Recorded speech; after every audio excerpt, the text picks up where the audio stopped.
Welcome to Khan's Crop Academy. Good morning, student. Hi, we are going to learn Agriculture, Science and Technology, Standard 11, Chapter number 14, Horticultural Practices, Lecture number 7. In previous lecture, explain the planting material and digging and filling of pit. विद्यार्थी मित्रांनो, हा जो chapter आहे फळबाग उभारण्यासाठी सुरुवातीपासनं ending पर्यंत आपल्याला काय काय प्रॅक्टिसेस करावं लागतं हे शॉर्ट मध्ये या चॅप्टर मध्ये दिलेलं आहे आणि ते आपण व्यवस्थित बघत आहोत. तर आपण या अगोदर प्लांटिंग मटेरियल निवडलं. जसं आपल्याला आंब्याचा बाग तयार करायचा आहे तर त्यासाठी आपण कलम निवडणे कशा पद्धतीने निवडायला पाहिजे हे आपण बघितलं. नंतर आता कलम निवडल्यानंतर लागवड करते वेळेस खड्डे कसे तयार करायला पाहिजे, खड्ड्यामध्ये काय भरायला पाहिजे आणि लागवड कशी करायला पाहिजे प्लांटिंग पर्यंत आपण बघितलं. आपलं प्लांटिंग संपलेलं आहे म्हणजे झाडं आपण लागवड केले, फळझाडं आंबा म्हणा, संत्रा म्हणा, चिक्कू म्हणा, द्राक्ष म्हणा, जे काही फळझाडं आहे त्याची लागवड झालेली आहे आपल्या शेतामध्ये असं आपण गृहीत धरू. आता त्यानंतर आपल्याला काय करावं लागेल, next practices training and pruning. These are the very important operation done in fruit orchard. तर हे फारच महत्त्वाचं कार्य आहे फळझाडामध्ये, बागेमध्ये ट्रेनिंग आणि प्रूनिंग. आता तसं ट्रेनिंग म्हणजे आपण काय म्हणतो, आपण वळण देणे आहे ना. प्रूनिंग म्हणजे छाटणी करणे. बाकीचे ट्रेनिंग शिक्षकाचे ट्रेनिंग वगैरे होतात की नाही, तसं आपल्याला बागेला ट्रेनिंग द्यावं लागतं आहे ना. काय करणार, ट्रेनिंग अँड प्रूनिंग हे दोन्ही वर्ड एका नाण्याच्या दोन बाजू आहेत. तर ते आपण समजून घेऊ. Training, what is mean by training? It is a physical technique which control the shape, size and direction of the plant growth known as training. Training म्हणजे वळण देणे. आता जर आपण नॅचरली जर ग्रो होऊ दिलं आपण झाडाला तर कसं होईल हो, है ना. आपले केस जर आपण कट केले नाही, आकार दिले नाही तर कशी वाढ होणार की नाही केसाची, झिपऱ्या म्हणणार की नाही. तसं आपल्या बागेला, त्या फळझाडाला एक आकार देणं गरजेचं आहे. वेगळ्या फळझाडांना वेगळा आकार द्यावा लागतो. जसं आंबा, द्राक्ष याचा कंपॅरिझन करा बरं. आंबा कसं वाढतो, द्राक्षाची वेल असते, त्याला नॅचरली असं ग्रो होऊ दिलं. काही फळझाडांना नॅचरली ग्रो होऊ द्यावं लागतं, काही करण्याची आवश्यकता नाही. पण काही फळझाडाला फार गरजेचं असतं ट्रेनिंग देणं, द्राक्षाला गरजेचं आहे. तसं जर आपण वाढ होऊ दिली तर द्राक्ष कसे होणार, ते जमिनीला वेल वाढणार. द्राक्ष कुठं लागणार, काकडीसारखं, टरबुजासारखं आहे की नाही. शक्य आहे का मग? द्राक्ष राहील का चांगले? मग त्याला वळण द्यावं लागेल की नाही, आहे ना. तर द्राक्षाला वेगळ्या पद्धतीची वळण, अंजिराला वेगळ्या पद्धतीची, पोमोग्रेनेटला वेगळ्या पद्धतीचं, संत्र्याला वेगळ्या पद्धतीची, अशा वेगळ्या पद्धतीची ट्रेनिंग आहे. ते फळ झाडावर अवलंबून आहे. ट्रेनिंग म्हटलं तर काय म्हटलं आपण, it is a physical technique. हे काय भौतिक रचना आहे. It is a physical technique which control the shape, size and direction of plant. यामध्ये काय ट्रेनिंग म्हटलं तर काय, तर त्या झाडाचा आकार, शेप, त्याचं साईज कसं ठेवायचं आहे, त्याचं डायरेक्शन कसं द्यायचं आहे वाढ होण्याचं, आहे ना. द्राक्षाला आपण दोन्ही दिशेनं असं वाढ करतो वेलीची, तर डायरेक्शन दिलं त्याला, शेप आहे ना. तर आपण आता आंबा आणि चिक्कू हे नॅचरली ग्रोथ देतो. परंतु जे बाकी फळ आहे, डाळिंबे आहेत, पेरू आहे ना, याला आपण आकार देतो. अंजीर आहे, फिग, त्याला आकार दिलं जातं, शेप दिलं जातं. त्याला कशा पद्धतीनं किती फांद्या ठेवायचे, बाकी फांद्या किती ग्राउंड लेवलपासनं किती उंच ठेवायचं, नंतर फांद्याची वाढ होऊ द्यायचं, हे सगळं हे फिजिकल टेक्निक आहे. काय physical technique which control the shape, size and direction of the plant growth. किती सोपी डेफिनेशन आपण दिलेली आहे, हे टेक्स्टबुकमध्ये दिलेलं नाही. It refer to removal of part of plant to develop a proper shape and plant capable of bearing heavy crop load. It is related to shape and size of plant. Shape and size of plant. तर या पद्धतीनं एकतर load होऊ नये, त्याची bearing capacity, फळ जास्त यायला नको, है ना. It related to shape and size of plant. तर ट्रेनिंग हे काय की शेप अँड साईज रिलेटेड आहे, झाडाचा आकार देणं. नंतर ऑब्जेक्टिव्ज ऑफ ट्रेनिंग. आता ट्रेनिंगचे ऑब्जेक्ट काय असणार आहे बघा. ट्रेनिंग का द्यायचं, त्याला आकार का द्यायचं, त्याचं शेप साईज का द्यायला पाहिजे. Good framework to develop strong framework. पहिले उद्देश काय, ट्रेनिंग व्यवस्थित आपण दिलं, कारण त्याला व्यवस्थित आकार दिलं तर काय होणार, स्ट्रॉंग फ्रेमवर्क तयार होणार त्याचं, स्ट्रॉंग फ्रेमवर्क. नाहीतर नॅचरली एखादी फांदी एका दिशेनं वाढत गेली तर वाऱ्यामुळं काय होणार, फांदी मोडणार, झालं की नाही, कारण त्याला स्ट्रॉंग फ्रेमवर्क राहत नाही. एकमेकामध्ये असं जर व्यवस्थित असेल साईज तर वारं सांभाळण्याची सगळ्याला कॅपॅसिटी असणार. एकच फांदी वाढत गेली आणि त्याला वारा आला तर तो वाऱ्याला सहन करणार नाही आणि मोडून जाणार ती फांदी. तर गुड फ्रेमवर्क होण्यासाठी झाडाला आकार देणे गरजेचं आहे. To control and regulate shape. तर व्यवस्थित त्याची हाईट असणं. आता पोमोग्रॅनेट आंब्यासारखं वाढ झाली तर चालेल का, नाही. त्याला दरवर्षी काय करणं गरजेचं, व्यवस्थित आकार दिलं तर झाडाची व्यवस्थित वाढ होणार, लक्षात. तर त्याला रेग्युलेट करणं गरजेचं त्याच्या आकारावर. To maintain better crotch angle. त्याचं जे अँगल आहे फांद्याचं ते व्यवस्थित अँगल असणं गरजेचं आहे. To develop balance between vegetative reproductive growth. तर जे बॅलन्स आहे व्हेजिटेटिव्ह ग्रोथ आणि फ्रुटिंग ग्रोथ याचं बॅलन्स असणे गरजेचं आहे. To facilitate interception of sunlight. काही फळझाडांना आतपर्यंत सूर्यप्रकाश मिळाला पाहिजे फळधारणे होण्यासाठी, कारण की आतमधले जे बड असतात त्यांना फळधारणा, जसं की गावा आहे आणि आंबा आहे. आंब्याला कुठं आंबे लागतात, तो जर आंब्यात खाली जर बसलं, आपण आंब्याच्या झाडाच्या खाली बसलं आणि बघितलं तर काहीच आंबे दिसणार नाही. आंब्याला फळ कुठं लागतात, बाहेरच्या दिशेनं लागतात, आहे ना. जे लास्ट बड असतं अपायकल बड त्याला आंबे लागतात पूर्ण. तर बाहेरून आंब्याला किती फळ लागले हे दिसतं आपल्याला. झाडा खाली बसून आंबे दिसतात, म्हणजे आतमध्ये आंबे लागत नाही आंब्याच्या झाडाला. ते पेरूला लागतात. पेरूला आतमध्ये आंबे असतात, बाहेर नसतात, लक्षात. तर आतमधले जे बड असतात त्यांना फळधारणा होण्यासाठी सूर्यप्रकाश भरपूर मिळणं गरजेचं आहे. तर ट्रेनिंगचा उद्देश आहे की आतपर्यंत सूर्यप्रकाश जावं, यासाठी ट्रेनिंग करणं गरजेचं आहे. नंतर टू रिमूव्ह वॉटर स्प्राउट. मग जे वॉटर स्प्राउट असतात बघा, त्यांना फळधारणा होत नाही, पण फारच असं जोमानं वाढते ती फांदी, ते कट करायला पाहिजे. रूट सकर असतात, वॉटर सकर असतात, हे वेळोवेळी कट करायला पाहिजे. याला म्हणतात ट्रेनिंग. काय म्हणतात, ट्रेनिंग. तर बघूया आपण झाडाचं स्ट्रक्चर कसं असतं. तर बघा, हे आहे सकर. कोणतं, वॉटर सकर, रूट सकर ज्याला म्हटलं जातं. हे सकर वेळोवेळी काढावं लागतं, हे ठेवून चालणार नाही, त्याला आपण ट्रेनिंग म्हणतो. नंतर ब्रँच स्टब आहे ना. नंतर क्लोजली स्पेस्ड ब्रँचेस. आता जवळजवळ ब्रँच आहे, मग काढून टाकायला पाहिजे, एवढं जवळची गरज नाही, त्याला ट्रेनिंग करणं गरजेचं, म्हणजे काढून टाकणे फांदी. वीक नॅरो क्रॉच जी आहे, हे वीक नॅरो क्रॉच आहे ना, असलं काढून टाकायला पाहिजे. वॉटर स्प्राउट आहे बघा, हे वॉटर स्प्राउट सरळ वाढते फांदी, त्याला फळं लागत नाही. संत्र्यामध्ये वगैरे असतं पोगारा येतं एकदम सरळ, तर ते कामाचं नसतं, त्याला वॉटर स्प्राउट फक्त पाणी अन्न घटक घेतं. तर असलं काढणं गरजेचं आहे. नंतर क्रिस क्रॉस रबिंग ब्रँचेस जी आहे, आता इथं घासत आहे फांदी, क्रिस क्रॉस ब्रँचेस असं काढणं गरजेचं आहे. तर याला आपण ट्रेनिंग म्हणतो. असे फांद्या ठेवून कामाचं नसतं, वेळोवेळी काढावं लागतं. संत्र्याचं जे झाड असतं अबाव ग्राउंड लेवलपासनं 1-1.5 फुटापर्यंत हे फांदी नसायला पाहिजे.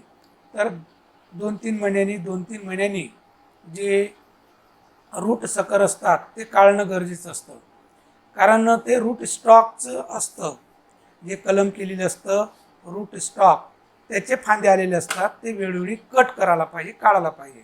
तर संत्र्यामध्ये जास्त ट्रेनिंग असतं, खालचे फांद्या काढणं गरजेचं असतं एक चांगली फ्रेमवर्क येण्यासाठी. नंतर प्रिन्सिपल काय, याचे तत्व काय आहेत, तत्वही फॉलो करणं गरजेचं असतं. Started from very beginning of plant growth. हे सुरुवातीपासूनच आपल्याला ट्रेनिंग करणं गरजेचं असतं आणि मोठं झाल्यानंतर आपण ट्रेनिंग करत असाल तर नुकसान होतं. Most are train in single stem system but pomegranate, fig and custard apple are trained by multi-stem training system as they are prone to insect attack. तर पोमोग्रॅनेट म्हणजे डाळिंब, फिग म्हणजे अंजीर, कस्टर्ड ॲपल म्हणजेच आपलं सीताफळ, अशा फळझाडांना सिंगल स्टेम ठेवता येत नाही, मल्टी स्टेम ठेवायला लागतं. 3-4 फांद्या ठेवून नंतर त्याची वाढ होऊ द्यायला पाहिजे. तर हे प्रिन्सिपल फॉलो करणं गरजेचं आहे. काही याच्यामध्ये सिंगल स्टेमच असतं. Next, in some plants terminal bud is remove to facilitate emergence of side shoot. तर काही फळझाडामध्ये टर्मिनल जे बड असतं ते जर आपण रिमूव्ह केलं तर food material divert in to the lateral bud. तर लॅटरल बडकडे येणार फूड मटेरियल आणि भरपूर लॅटरल बड येणार, म्हणजे फांद्याची संख्या जास्त येणार. हे करणं गरजेचं आहे. Branches with narrower crotch angle are discarded. या अगोदर आपण बघितलं की क्रॉच अँगल नॅरो जर जवळ असेल ते तर तसं काय करायला पाहिजे, कट करायला पाहिजे. जवळजवळ फांदी चालत नाही तर ते कट करायला पाहिजे. Remove water sprout and dropping branches according to the height of the tree. The training is group in to 2 way. तर आपण जे वॉटर स्प्राउट जे आहे हे वेळोवेळी काढायला पाहिजे. हे अजिबात ठेवायला नको, कारण की यांनी फक्त अन्नघटक, पाणी, सूर्यप्रकाश भरपूर प्रमाणात घेतं, याला फळधारणा होत नाही अशा फांद्या. आणि जे ड्रॉपिंग आहे खाली लोंबलेले जे फांदे असतात हे वेळोवेळी काढून टाकायला पाहिजे. नंतर आपण जे ट्रेनिंग जे करत आहोत त्याच्या हाईटनुसार, त्या झाडाच्या हाईट किती आहे यानुसार आपण काय करतो, 2 ग्रुपमध्ये ट्रेनिंग करतो. तर हे द्राक्षामध्ये जे आहे ट्रेनिंगचं हे सगळ्यात वेगळी पद्धत असतं. हे 2 आर्म 4 आर्म असं सिस्टीम असतं. नंतर याला मांडव पद्धत वगैरे, टेलिफोन सिस्टीम, परगोला सिस्टीम, अशा वेगळ्या सिस्टीम आहेत. द्राक्षाचे सगळ्यात वेगळ्या ट्रेनिंग सिस्टीम आहे. तर इथं थोडंसं झलक दाखविलं तुम्हाला. हे डिटेलमध्ये नाही, 12वीमध्ये आपल्याला ग्रेपसुद्धा क्रॉप नाही आहे, मग तेवढ्या डिटेलमध्ये जायची गरज नाही. या पद्धतीनं पोल वगैरे टाकून, वायर वगैरे ओढून या पद्धतीनं पूर्ण मांडव तयार केलं जातं द्राक्षासाठी. Next, system of training. System of training depend upon the according to height of plant. Height of plant, central leader system, open central leader system, modified leader system. तर ट्रेनिंगच्या प्रामुख्याने 3 पद्धती आहेत: central leader system, open central leader system आणि modified leader system. आता बघू आपण central leader system म्हणजेच काय. Central leader system means in this system the main trunk grow undisturbed. तर नैसर्गिकरित्या जसं झाडांची वाढ होते तसं वाढ होऊ द्यायला पाहिजे, त्याला डिस्टर्ब करायचं नाही, त्याचं शेंड तोडायचं नाही. ॲज इट इज, जसं आंबा आहे, चिकू आहे, हे सेंट्रल लीडर सिस्टीम असतं. कोणतं असतं, central leader system. As it is, त्याच्या शेंड्याला धक्का लावायचं नाही, त्याची हाईट जशी वाढत जाते त्या पद्धतीनं.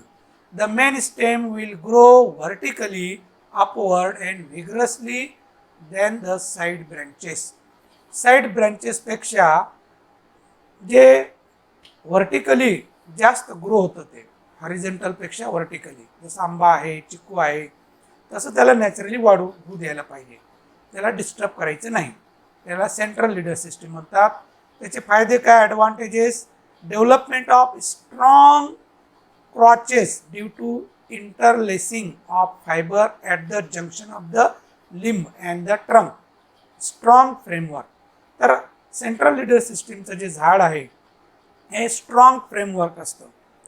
फांद्या एकमेकामध्ये गच्च असतात. आंब्याचं बघा, एकमेकांमध्ये फांद्या, वार असेल तर सगळं सांभाळतात त्यांनी, हे की नाही, तर एकावर लोड येत नाही.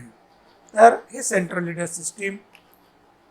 हे सेंट्रल लीडर सिस्टीम सरळ वाढ होऊ दिली जाते, शेंड्याला काही कट केलं जात नाही, ॲज इट इज वाढ होऊ दिली जाते. फक्त खालचे जे काही थोडे फांदे असतात ते फक्त कट केले जातात. तर हे आहे ओपन सेंट्रल लीडर सिस्टीम. हे central leader system. Central leader काय केलं का फांदीला कट केलेलं नाही. ही आहे मॉडिफाईड सेंट्रल लिडर सिस्टीम आणि ओपन. हे 3 पद्धतीस तुम्हाला दाखवेल इथं कंपॅरिझन केलं तर सेंट्रल हे सरळ वाढ होते, या फांद्यापेक्षा हे सरळ वाढतं, विग्रस ग्रोथ होतं. आणि मॉडिफाईड दोघांच्या मध्ये आहे. ओपन म्हटलं की फांद्या जी आहेत जास्त हॉरिझॉन्टली ग्रोथ झाले दिसतात व्हर्टिकलपेक्षा. डिसएडव्हान्टेज का असणार सेंट्रल लिडर सिस्टीमचं, it does not permit more sunlight to the centre of the tree. तर या सिस्टीममध्ये it does not permit more sunlight to the centre of the tree. सेंटरमध्ये सूर्यप्रकाश जास्त मिळत नाही, हे त्याचं तोटा आहे. हे गावामध्ये पेरूला वगैरे चालणार नाही. फक्त आंबा आणि चिकू या फळझाडाचे फळं कुठं धारणा होत असते, टॉपवर असतात आहे की नाही, अपायकल बर्ड आहे ना, एकदम लास्ट बर्डवर. तर त्यांना सूर्यप्रकाश मिळतंच. चिक्कू बाहेरच लागतात, आंबे बाहेर लागतात. नंतर विकनिंग ऑफ सेंट्रल लिडर. तर सेंट्रल लिडर कसं असतं, विकनेस असतं, कारण सड गेलेलं असतं, शेंडा वगैरे वाऱ्यानं तुटून पडू शकतं, ही भीती असते यामध्ये. बरेच वेळा आंब्याचा शेंडा कट झालेला दिसतं आपल्याला. Next difficult to pruning, thinning, spring and harvesting. जे काही अंतर मशागतीचे कामं आहेत ते डिफिकल्ट जातात कशामध्ये, सेंट्रल लिडर सिस्टीममध्ये. कारण प्रूनिंगला अवघड जातं, अंतर मशागत करण्यासाठी, फवारण्यासाठी. कारण स्ट्रॉंग झाड झालेलं, आंब्याचं कसं झाड वाढ झालेली असते, त्याला काही केलेलं नसतं, नॅचरली ग्रो होऊ दिलं जातं. तर अशा वेळेस फवारणीसाठी नंतर हार्वेस्टिंग करण्यासाठी डिफिकल्ट जातं. तर these are the disadvantage. Second आहे open central leader system. In this system the main stem is allowed to grow only up to a certain height by heading it within a year of planting. तर open central leader system जी आहे, allowed to grow only up to certain height. तर open central leading सिस्टीममध्ये काय केलं जातं, open त्याचं नावच आहे, ओपन म्हटलं की एकदम ओपन असतं, काही हाईटपर्यंतच फक्त त्याचं ग्रो होऊ दिलं जातं. नंतर काय केलं जातं, डिहेडेड केलं जातं. Certain height by heading it within a year of planting. काही वर्षापर्यंतच त्याला वाढ होऊ दिलं जातं. नंतर ते the main stem 3 to 4 lateral branches are allowed to grow. नंतर मेन स्टेम कट केलं जातं आणि 3 ते 4 फांद्या सगळ्या साईडनी वाढ होऊ दिली जातात. दिस रिझल्ट इन लो हेड. तर यामुळे काय होतं, त्याची हाईट कमी असते, फांद्या वाढतात आणि हाईट त्याची उंची कमी असते. It is followed crop like pear, peach, apple, guava. तर गावामध्ये, ॲपलमध्ये, पेयर आणि पीचमध्ये हे open central leader system follow केली जाते. हे ओपन सेंटर काही वर्षापर्यंतच ते वाढ होऊ दिली जाते आणि नंतर ते डिहेडेड केलं जातं, त्याचं शेंडा कट केलं जातं. शेंडा कट केल्यानंतर काय होणार, फूड मटेरियल काय होणार, डाऊनवर्ड होणार आणि कुठं जाणार, जिथं जिथं बड आहे तिथं. मग 3 ते 4 फांद्या सगळ्या दिशेनं वाढ होऊ द्यायला पाहिजे. अशा 4 फांद्या 4 दिशेनं वाढ केली जाते. तर या पद्धतीनं कमी हाईटचं झाड तयार होणार आणि भरपूर सूर्यप्रकाश मिळणार यामध्ये सेंट्रल पोर्शनला आणि फळधारणा भरपूर येणार. तर हे पियर, पीच, गावामध्ये हे सक्सेस आहे, हा लक्षात. तर बाकी याच्यामध्ये नाही आहे. तर हे आहे ओपन सेंटर, हे ओपन पूर्ण ओपन झालेलं आहे. ॲडव्हान्टेज बघू ओपन सेंट्रल लीडर सिस्टीमचं. It admit more sunlight to central of the tree. मध्यभागी भरपूर सूर्यप्रकाश मिळतं. Development of low headed tree. तर लो हेडेडचं म्हणजे कमी उंचीचं झाड तयार होतं, आपल्याला फळं वगैरे सगळं तोडण्यासाठी सोपं जातं. Trees are more fruitful and greatly facilitate the operation like pruning, thinning, spring and harvesting. असं जर हाईटचं झाड असेल तर फवारणी करण्यासाठी, नंतर प्रूनिंग करण्यासाठी, थिनिंग करण्यासाठी, हार्वेस्टिंग करण्यासाठी सगळं कामासाठी सोपं जातं. म्हणजे त्याचे फायदे, फळधारणा भरपूर येते. डिसएडव्हान्टेज काय असणार, लो हेडेड ट्री, फारच कमी उंचीचं झाड तयार होतं. देन ट्री बिकम वीक, झाड विकनेस असतं. हे ना कसं असं आहे, वीक दिसतं झाड. Heavy bearing causes breaking of tree, फळधारणा जास्त होते आणि फांद्या तुटून जातात. It is difficult to interculture operation, आंतर मशागतीसाठी डिफिकल्ट होतं. नंतर बघू आपण third, modified leader system. Modified leader system, it is the combination of the central leader and open central. तर दोघाचे तोटे आपण बघितले, ओपन सेंट्रल लीडर सिस्टीमचं आणि सेंट्रल लीडर सिस्टीमचं. दोघांचे तोटे दूर करण्यासाठी आपण तिसरी पद्धत कोणती तयार केली, मॉडिफाईड लीडर सिस्टीम. मॉडिफाईड म्हणजे जास्त उंचही नाही आणि जास्त ठेंगू पण नाही, त्याला मॉडिफाईड लीडर सिस्टीम म्हणणार. It is the combination of the central leader and open central leader system. दोघांचा combination. First, the central leader is allowed to grow and then is cut back, not allowing it become dominant. तर काही वर्षापर्यंत central जे आहे leader त्याची वाढ होऊ दिली जाते, नंतर ते कट केलं जातं काही वर्षापर्यंत. म्हणजेच ओपनपेक्षा जास्त वर्षापर्यंत वाढ होऊ दिली जाते, थोडं जास्त हाईटपर्यंत जाऊ दिलं जातं झाड, नंतर ते डिहेडेड केलं जातं आणि चारी दिशेनं 4 फांद्या ग्रो केले जातात. तर या मॉडिफाईड दोघाच्या मध्ये हे सेंट्रल आणि ओपन हे दोघांचे तोटे आपल्याला जाणवले, तर ते तोटे दूर करण्यासाठी मॉडिफाईड लीडर सिस्टम तयार केलं. Select lateral are allowed to grow and remaining laterals are remove to obtain proper orientation. It is followed crop like guava, fig, citrus. तर अंजिरामध्ये, संत्र्यामध्ये, गावामध्ये ही पद्धत अवलंब केली जाते.